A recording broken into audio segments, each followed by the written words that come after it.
Welcome back to the third hour of our program, brought to you in part by your Buick Pontiac GMC dealer, where last month thousands of people took advantage of great financing on a large selection of cars, trucks, and crossovers. You can find your dealer at bpgdealers.com, as in Buick Pontiac GMC.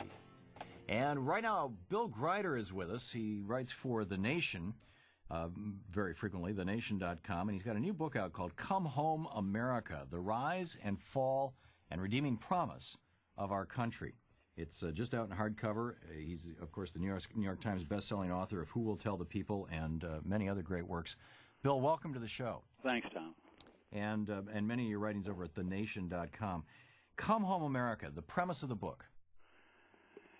We're at a real break point in our history as a country. I mean, far more profound than even the current financial crisis quite expresses. And I'm trying to help people first understand what they're facing, and then to give them my own optimism about the country that we can become a better place. I mean, a country that really does enable everybody to lead, basically live larger lives than they do now. Not necessarily richer, but fuller in our experience. If this is the big if people step up, right, and really reclaim their role as citizens. And right. I'm actually optimistic about that. If I am too. Present events, the people are up and engaged and angry. Yeah. All that's good. I think we need to help them take it to the next step. The thing that concerns me is that we've had a 28-year unrelenting war, and it continued right on through the Clinton administration in large part without abatement against the American middle class, because conservatives for 300 years in this country have felt that a strong middle class would produce an unstable country. And they're still going. I mean, it's like it's quite amazing. It's the Energizer Bunnies. So to your book, we're talking with Bill Greider and his new book, Come Home, America, the politics of hard money. Give us. Well, this is not much discussed in the conventional media, but as you know, I wrote a book 20 years ago about the Federal Reserve called Secrets of the Temple. Yep. Again, trying to explain what people are told they can't understand. Just don't pay attention to money and credit. It's something only technocrats can discuss. And of course, cutting people out of the discussion was not accidental, right? That makes it easier to manipulate those things in ways that are really destructive to working people and to society at large and so forth.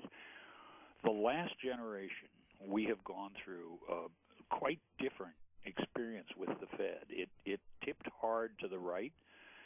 It cut away a lot of the protective regulation that was supposed to defend borrowers and creditors as well. And then it drove the financial system to its frenzy of inflated values that has collapsed upon us. And I'm making a case that we cannot get back to a normal economy unless the Federal Reserve is itself reformed at least, and maybe fundamentally altered, because it's a culprit in this whole story. Yeah. And at a minimum, I hope my book will help people get their minds around that. Yeah, I mean, the irony is it's not federal and it has no reserves. I've been calling on this program for years, and in my writings, for the Treasury Department to simply buy the Federal Reserve from its member banks. We don't have to buy it; we'll just take it. Well, we could nationalize it, but Yeah, you're right. Well, the Federal Reserve is, it's got layers and layers of weird conditions and so-called ownership by the banks and all that. All of that, it would boil away in 2 minutes if there was the political will to do it. I mean, I won't say it's totally meaningless, but it's nearly meaningless. And Canada did that for about 2 years. Yeah, well, it's just a cover to keep things obscure, and it succeeds in large part because, we roll back 100 years when the populists were in motion, these were not very well-to-do people, to put it mildly. They were struggling farmers, many of them uneducated in the way we would think. And they understood money and credit. They understood the importance of the Morgan banks. And well, that's why North Dakota. That's why North Dakota is the only state in the union that has its own bank. That's right. It came out of that very era. That's right. And we could have.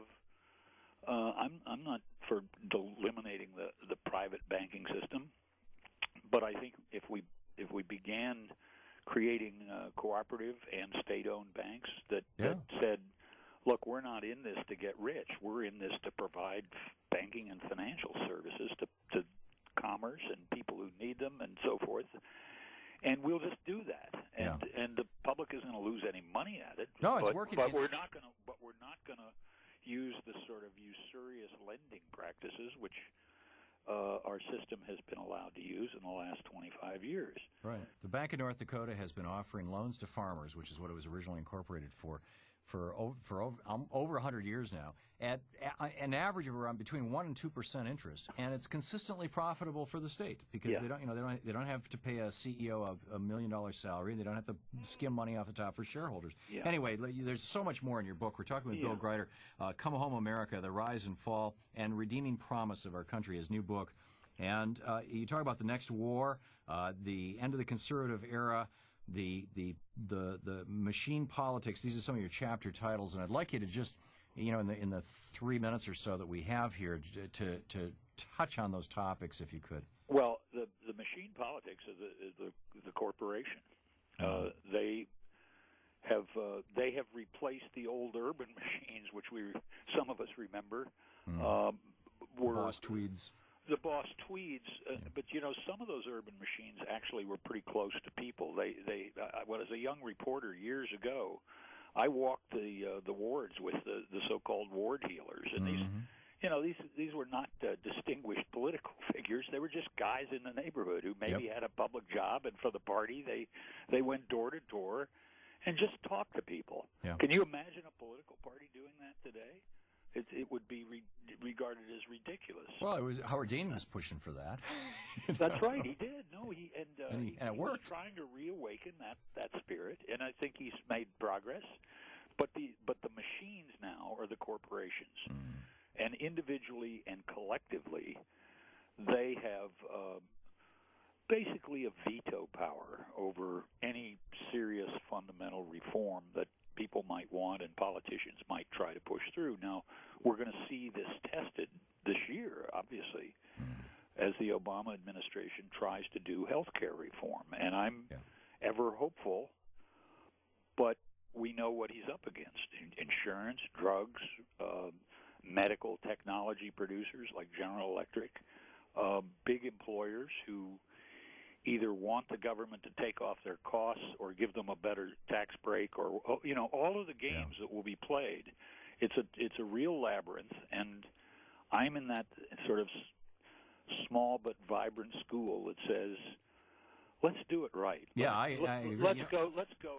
I know the political system doesn't want to do this because it will offend all these corporate interests, but we're not going to control costs in health care until we have a national system that actually runs things and can therefore impose costs limitations on private producers. And if the private producers don't want to do that, then they can find some other business. The people are capable of doing all these things. I absolutely agree. In 1907, Teddy Roosevelt called for and got a law making it a felony for a corporation to contribute money to politicians or political processes. It's still on the books, Tom. I know it is, but it's been diluted over and over and over again, and Reagan, by and large, started ignoring it, much like he in 83 officially started ignoring the Sherman Antitrust Act. What do we do? And we've got, by the way, Bill, we got about a half a minute here. What do we do to solve the problem? I guess I've got a message that some people will find contradictory, but it's not. We, as a country, we're in much deeper trouble than people may fully realize, and certainly than the authorities will admit.